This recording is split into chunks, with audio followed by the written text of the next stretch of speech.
Hi guys, welcome to Vidyaveru academy. ಯಾರ್ಯಾರೆಲ್ಲ diploma students ಈ ಸಲ DCET 2025 ಬರೀಬೇಕು ಅಂತ ಇದ್ದೀರಾ ಅವರಿಗೋಸ್ಕರ ಇದು ಎಕ್ಸ್ಕ್ಲೂಸಿವ್ ವಿಡಿಯೋ ಅಂತಲೇ ಹೇಳ್ಬೋದು. ಸೊ ಇಲ್ಲಿ ನೋಡಿ ಏನೇನೆಲ್ಲ ಇನ್ಸ್ಟ್ರಕ್ಷನ್ಸ್ ಇದೆ ಅಂತಂದ್ಬಿಟ್ಟು ಒನ್ ಬೈ ಒನ್ ಹೇಳ್ತೀನಿ. ಸೊ ಇಲ್ಲಿ ಮೇಲ್ಗಡೆಯಿಂದ ನೋಡ್ತಾ ಇದ್ದೀರಾ, ಇದಿಷ್ಟು ನೀವೇನು ಓದಬೇಕಾಗಿಲ್ಲ. ಬಟ್ ಇಲ್ಲೇನಪ್ಪ ಅಂತಂದರೆ first of all 25th start ಆಗ್ತಾ ಇದೆ ಅಂತ ಹೇಳಿದ್ರೆ ಈಗ ಆಲ್ರೆಡಿ ಸ್ಟಾರ್ಟ್ ಆಗಿದೆ ಲಿಂಕು. ದೆನ್ ಕೊನೆ ದಿನಾಂಕ May 10th ಲಾಸ್ಟ್ ಆಗಿದೆ. ಸೊ ಎಲ್ಲರೂ May 10th 2025 ಒಳಗಡೆ ಬೇಗ ಅಪ್ಲೈ ಮಾಡಿ. ಎಂಡ್ ಮೂಮೆಂಟ್ವರೆಗೂ ವೆಯ್ಟ್ ಮಾಡೋಕ್ಕೆ ಹೋಗಬೇಡಿ, ಬಿಕಾಸ್ ಸರ್ವರ್ ಬ್ಯುಸಿ ಬರ್ತಾ ಇರುತ್ತೆ. ಆಮೇಲೆ ಶುಲ್ಕವನ್ನು ಪಾವತಿಸಲು ಕೊನೆಯ ದಿನಾಂಕ ಅಂತಿದೆ 12th ಅದನ್ನೊಂದು ಪರ್ಮಿಷನ್ ಕೊಟ್ಟಿದ್ದಾರೆ. ದೆನ್ ಅಡ್ಮಿಟ್ ಕಾರ್ಡ್ ಯಾವಾಗ ಬರುತ್ತೆ ಅಂತಂದ್ಬಿಟ್ಟು ಕೇಳ್ತಾ ಇರ್ತೀರಾ ಅಪ್ಲಿಕೇಶನ್ ಹಾಕಿದ ತಕ್ಷಣವೇ. ಬಟ್ 20th ಅಂತ ಡೇಟ್ ಮೆನ್ಷನ್ ಮಾಡಿದ್ದಾರೆ. ಸೊ ಅವತ್ತಿನ ದಿನ ಅಡ್ಮಿಟ್ ಕಾರ್ಡ್ನ ನೀವು ಡೌನ್ಲೋಡ್ ಮಾಡ್ಕೊಂಡು ಇಟ್ಕೋಬೇಕು. ಹಾಗೆ ಎಕ್ಸಾಮ್ ಡೇಟ್ ಆಲ್ರೆಡಿ ನಮಗೆ ಮುಂಚೆನೇ ಗೊತ್ತಿತ್ತು, May 31st ಅಂತ ಅಂದ್ಬಿಟ್ಟು. ಸಬ್ಜೆಕ್ಟ್ಸ್ಗಳು ಯಾವ್ಯಾವಿದೆ ಅನ್ನೋದು ಗೊತ್ತು.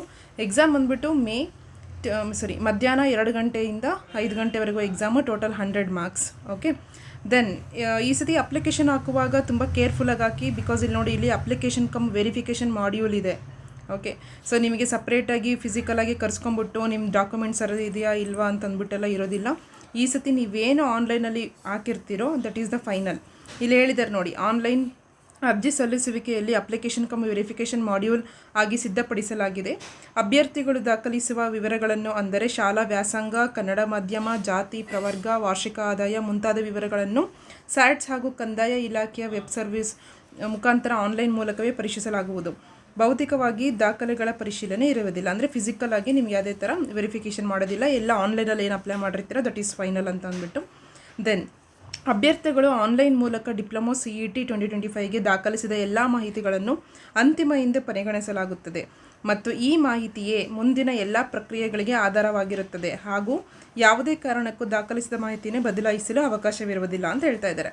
ಅಂದರೆ ನೀವು ಅಪ್ಲಿಕೇಶನ್ ಹಾಕುವಾಗ ಏನೇನೆಲ್ಲ ಡಾಕ್ಯುಮೆಂಟ್ಸ್ನ ಪ್ರೊವೈಡ್ ಮಾಡಿರ್ತೀರೋ ದಟ್ ಈಸ್ ಫೈನಲ್. ಮತ್ತು ನಾನು ಚೇಂಜ್ ಮಾಡ್ತೀನಿ, ನನಗೆ ಅದು ತಪ್ಪಾಗ್ಬಿಟ್ಟಿದೆ. ದೆನ್ ಸಮ್ಟೈಮ್ಸ್ ಏನು ಮಾಡ್ತೀರಾ, ಮಾರ್ಕ್ಸ್ಗಳನ್ನು ತಪ್ಪು ಎಂಟ್ರಿ ಮಾಡಿಬಿಡೋದು, ಆಮೇಲೆ ಇನ್ಕಮ್ ಸರ್ಟಿಫಿಕೇಟ್ಗಳನ್ನು ಎಕ್ಸ್ಪೈರಿ ಆಗಿರೋದನ್ನು ಅಪ್ಲೋಡ್ ಮಾಡಿಬಿಡೋದು, ಈ ಥರ ಮಾಡ್ತೀರಾ. ಸೊ ಅದನ್ನು ಅವಾಯ್ಡ್ ಮಾಡಿ.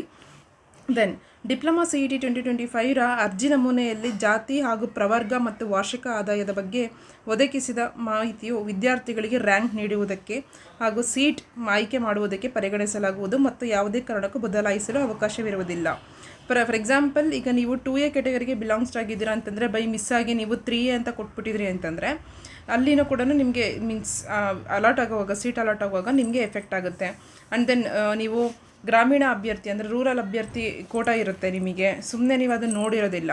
ಆಮೇಲೆ ಕನ್ನಡ ಮೀಡಿಯಮ್ ಇರ್ತೀರಾ, 1 to 10th ಓದಿರ್ತೀರಾ, ಬಟ್ ಅದನ್ನು ನೀವು ಕೋಟಾ ಕ್ಲೈಮ್ ಮಾಡೋಕ್ಕಾಗಿರೋದಿಲ್ಲ.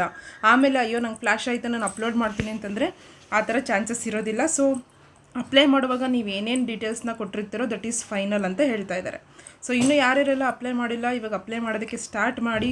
ಹಾಗೆ ಸ್ವಲ್ಪ ಅಪ್ಲೈ ಮಾಡುವಾಗ ನೋಡಿಬಿಟ್ಟು ಡಾಕ್ಯುಮೆಂಟ್ಸ್ಗಳನ್ನು ಕರೆಕ್ಟಾಗಿ ಅವ್ರು ಏನು ಸ್ಪೆಸಿಫಿಕ್ಕಾಗಿ ಸೈಜಲ್ಲಿ ಕೇಳ್ತಾ ಇದ್ದಾರೆ, ಎಷ್ಟು KBಯಲ್ಲಿ ಕೇಳ್ತಾ ಇದ್ದಾರೆ, ಫೋಟೋ ಆಗಿರ್ಬೋದು, ಸಿಗ್ನೇಚರ್ ಆಗಿರ್ಬೋದು, ತಂಬಾಗಿರ್ಬೋದು.